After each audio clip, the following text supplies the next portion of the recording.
So mga tol, magandang balita po para sa mga fans ni Tokyo Olympic bronze medalist Yumar Marshall sapagkat sa kakatapos lang po ng laban niya sa SEA Games 2025 na ginanap sa Thailand, nasungkit po ni Yumar Marshall ang gold medal matapos po niyang talunin ang Indonesian fighter na si Michael Robert Mosquita via split decision sa 80 kg men's boxing. Dahil dyan mga tol, nasungkit ni Yumar ang gold medal habang silver medal naman po ang maiuuwi ng kalaban. Samantala, sa tatlong kababayan naman po natin na napalaban din sa gold medal, talo po si J. Brian Barrick 4 sa Thai fighter na si Taitiwat Longgauray via split decision sa 48 kg men's boxing. Pero kung papanoorin ng laban mga tol, lamang na lamang sana ang Pinoy pero ibinigay po sa Thai fighter ang panalo. Ganun pa man, mag-uuwi pa rin po ang Pinoy ng silver medal habang talo naman po si Ira Villegas dito kay Chutama Traksat ng Thailand via unanimous decision sa 50 kg women's boxing. Pero mag-uuwi nga din po ng silver medal itong si Ira Villegas at maging si Flint Jara. Talo din po sa Thai fighter na si Taitasan Panmot via unanimous decision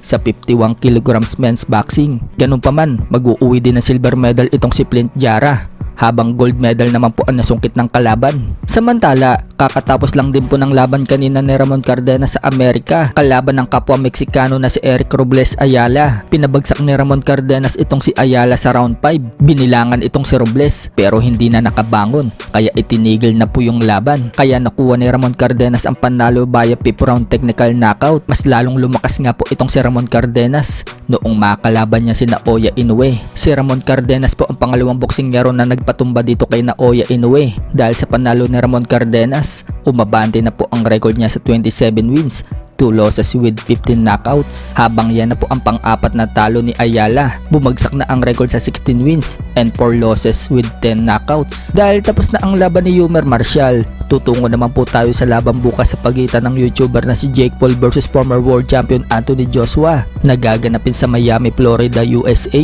At ipapalabas po yan sa higanteng streaming network, ang Netflix. Kanina nga lang pong madaling araw, tapos na ang kanilang final weigh-in. At kaninang umaga, nag-weigh-in ulit sila. Inulit lang po yan para sa face-off. Sumukhang hindi talaga nagbibiro itong si Anthony Joshua kay Jake Paul. Dahil sa face-off, dinikit po ni Anthony Joshua ang kanyang malaking kamao sa panga ni Jake Paul. Parang sinusukat na po ni Joshua ang panga ni Jake Paul. Ginaya naman ni Jake Paul itong si Anthony Joshua at inilapat din niya ang kamao niya sa panga ni Joshua. Walang tigil nga pong kakatrastok itong si Jake Paul mga tol.